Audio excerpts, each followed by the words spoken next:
If you are leading a team remotely for the first time, it is quite likely that you are going to freak out.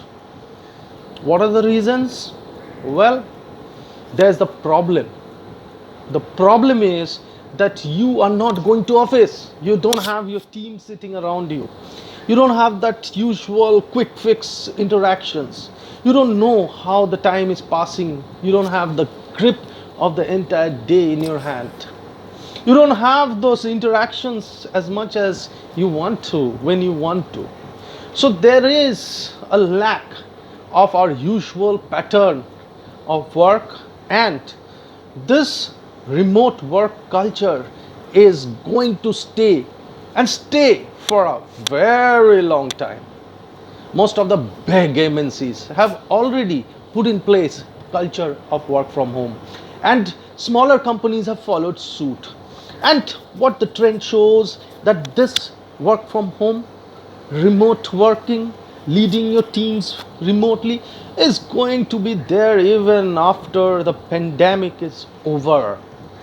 So people have to face these challenges. It is challenging, it is difficult, and we need solutions for these problems. And when I talk in this video of leading a team remotely, I don't mean to say managing a team remotely.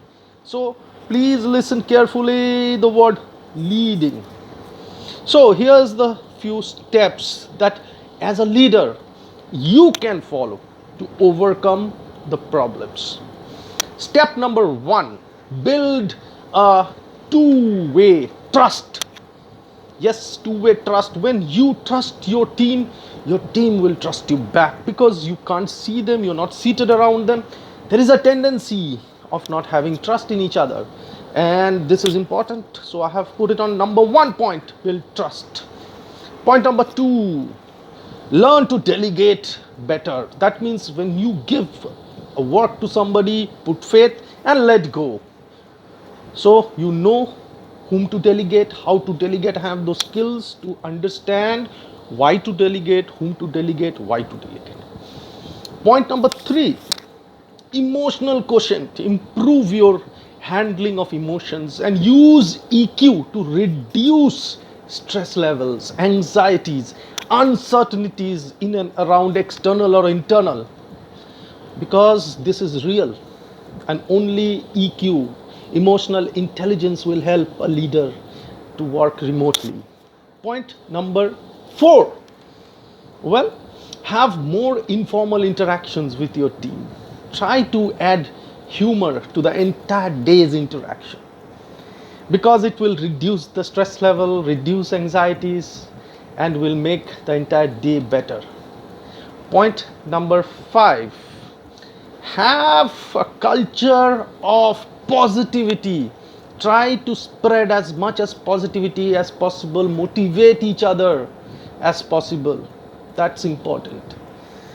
And finally, point number 6, we need to understand each other's problems. Share my stories, my entire day, how it is going, what are the difficulties I am facing, and know for one thing, understand for one thing, that each and every member of your team also has a story, has issues with technology, issues at home, noise, disturbances, connectivity issues, system issues, or software issues, and so many things. So we can't expect. So like I said, have a expectation setting, that what you expect, what they expect, and understand that there are problems and accept them.